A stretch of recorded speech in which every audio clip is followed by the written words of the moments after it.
কি নাম আপু? আমার নাম হচ্ছে লরেন চৌধুরী। কি মুভি দেখতে এসেছেন? আমি গতকালকে হচ্ছে শাকিব খানের বরবাদ দেখেছি, আজকে পহেলা বৈশাখ উপলক্ষে আরফান নিশোর দাগি দেখতে এসেছি। বরবাদ কেমন ছিল? অসাধারণ। বাংলাদেশের যদি এরকম মুভি বানাতে থাকে তাহলে কেউ আর ইন্ডিয়ান তামিল মুভি দেখবে না, শিওর। জি, খুবই ভালো হয়েছে, ফার্স্ট ক্লাস এক কথায়।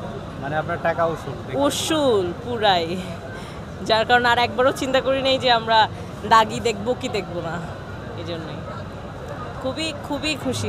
লাস্ট টাইম প্রিয়তমা দেখেছিলাম, প্রিয়তমা থেকে 100 টাইমস বেটার হয়েছে বরবাদ, ফর শিওর একদম। আমি সবাইকে বলবো যাতে বরবাদ অবশ্যই দেখে, ইভেন বাংলা সিনেমা দেখে বেশি বেশি করে। Thank you. আচ্ছা, বাংলা সিনেমার ইতিহাসে এই ধরনের মেকিং বা এই ধরনের ছবি এর আগে কি দেখেছেন কখনো? ইদেন লাস্ট 2 ইয়ার্স ধরে যেই ছবিগুলো হচ্ছে, হাওয়া দেখেছি, তারপর পরাণ দেখেছি, তারপর হচ্ছে পোড়ামন 2 দেখেছি, সবগুলোই খুব ভালো হয়েছে। কিছু অ্যাকশনের, কিছু রোম্যান্স, কিছু থ্রিলার, সবই ইদানিং যত মুভি বাংলা সিনেমা বের হচ্ছে সবই খুবই সুন্দর হয়েছে। কিন্তু সাকিব খানের আমি পার্সোনাল বলি, দরদ দেখেছি, নবাব দেখেছি, সবগুলোর মধ্যে বরবাদ সবচেয়ে বেয়ন, খুবই সুন্দর, অসাধারণ। মানে আপনি দেখে কি মনে হয়েছে যে আপনি বাংলা ফিল্ম দেখতেছেন, এরকম মনে হয়েছে না বলিউড লাগছে? বলিউড লেগেছে ব্যাপারটা বলবো না, বাংলাদেশি টাচই ছিল। ক্যামেরার যেই কোয়ালিটিটা সেটা খুব বেটার ছিল, সেটা কিছুটা আমার কাছে হলিউডের যেই ক্লিয়ারনেসটা সেটা লেগেছে।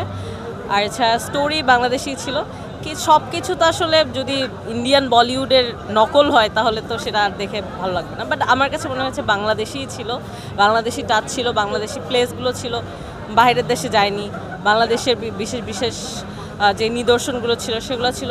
সো ওভারঅল আমি মনে করি যে সিনেমা হলে এরকমই হওয়া উচিত। আচ্ছা, আপনার পছন্দের একজন হিরোর নাম বলেন তো? বাংলাদেশি, অবভিয়াসলি বাংলাদেশি। আমার পছন্দের হিরো সাকিব খান, ইনডিড। শাকিব খানের মুভি কি আগে থেকে দেখতেন না? না না না, আগের থেকে না। আমার প্রিয়তমা, তার আগে নবাব, শিকারি, এই টাইম থেকে শিকারি থেকে দেখা শুরু করেছি। কারণ এখন যখন চিন্তা করি যে সাকিব খান হচ্ছে এমন একটা অ্যাক্টর যে খুব স্ট্রাগল করে আসছে। একটা টাইম ছিল যখন সাকিব খানের মুভি একটা ক্যাটাগরির মানুষ দেখতো, সেখান থেকে সে তার লেভেলটা এমনভাবে নিয়ে আসছে যে এখন ছোট থেকে বৃদ্ধ, মানে হাই ক্লাস থেকে লো ক্লাস কেউ বাদ নেই আর কি। তো তার স্ট্রাগল থেকেই আসলে তার প্রতি ভালো লাগা সৃষ্টি হওয়া অ্যান্ড তার মুভি দেখা। আমি আশা করি সে সামনে আরও অনেক বড় বড় গিফট দেবে আমাদেরকে। আচ্ছা, এখন যদি আপনি শাকিব খানকে আপনার সামনে পান, ওনাকে কি বলবেন? আমি সাকিব খানকে 2-3 বারই সামনে পেয়েছি, তার সাথে আমার কথাও হয়েছে। জি, সে অসম্ভব সুদর্শন পুরুষ, খুবই লম্বা। বাংলাদেশে এত লম্বা মানুষ আমি খুব কম দেখেছি। খুবই সুদর্শন, খুবই আস্তে কথা বলে, খুবই সুন্দর।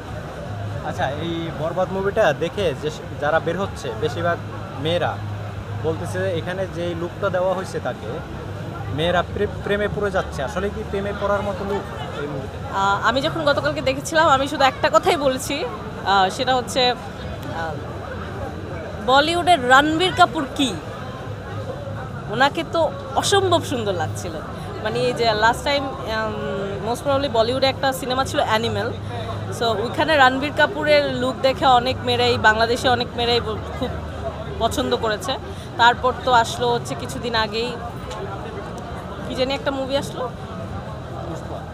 না না না না শাকিব খানের ওই যে বিদ্যা সিনহা মিমের সাথে একটা মুভি আসলো, মনে আসতেছে না তো, তুফান। বিদ্যা সিনহা মিমের সাথে, সরি মিমি চক্রবর্তীর সাথে, ইন্ডিয়ান।